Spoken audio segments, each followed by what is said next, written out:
In this video, we're going to show you how to perform an oil change on your Ford Explorer.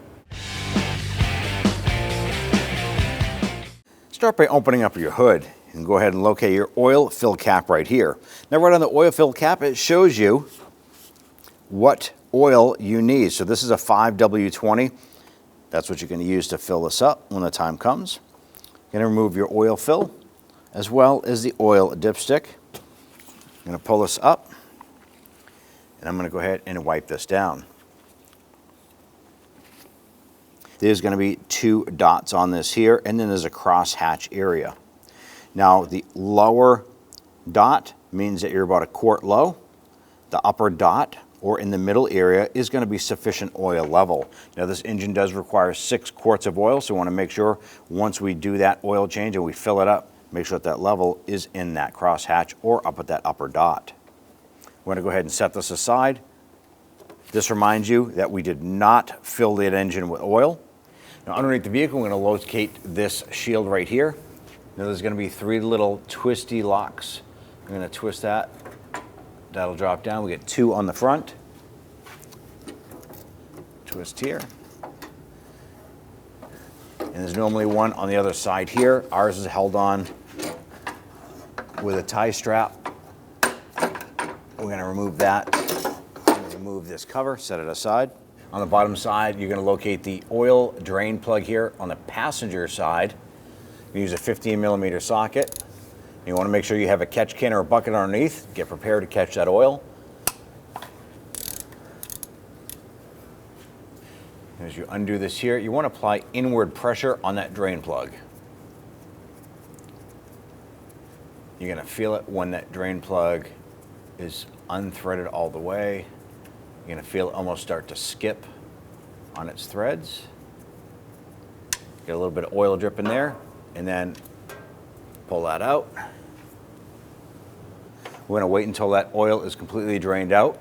Now, if you get underneath the vehicle and you notice that you already had a little bit of an oil leak coming from the drain plug, it could be one of 2 reasons. One, the drain plug wasn't tightened properly or torqued. The second one is that there is a rubber O-ring on this drain plug. This is designed to seal this up to the oil pan.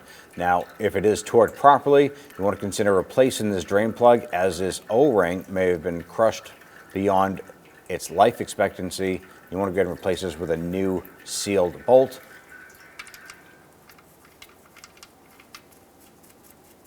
Go ahead and spin that in. Now we can go ahead and torque this to 20 foot-pounds. I'm going to use a little bit of spray solvent here. Give that a quick wipe. Now you're going to look at your oil filter on the front side of the oil pan. Go ahead and use your oil filter wrench. Go ahead and loosen this filter.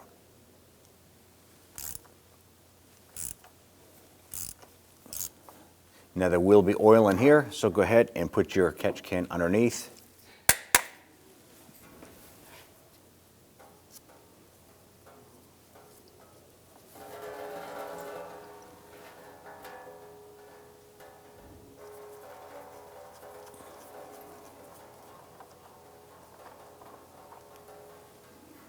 Now right where the oil filter was located, you want to go ahead and wipe that down.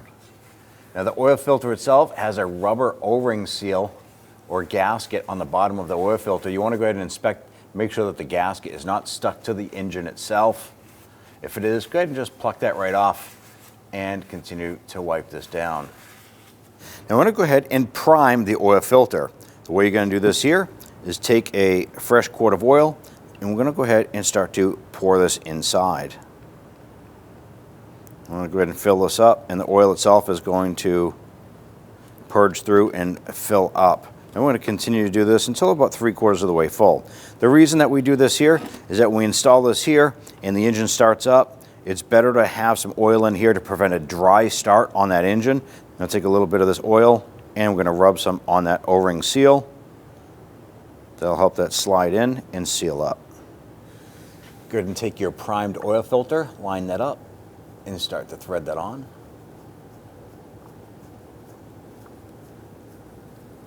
Now oil filters should not have to be any tighter than hand tight, so you want to make sure you got a good grip on that and snug that into place. install the under engine duct work here.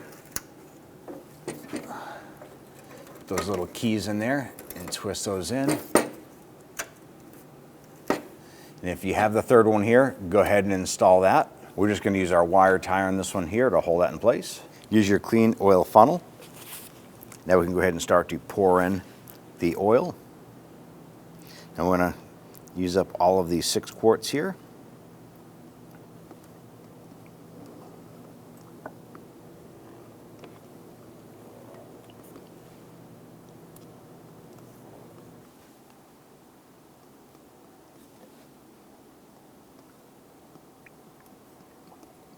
At this point here, grab your funnel. We're going to install our oil cap here.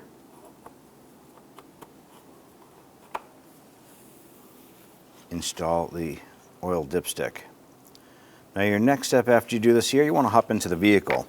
Go ahead and start up the vehicle. Let it run for about 30 seconds. Shut it down. You want to come back out, grab the oil dipstick.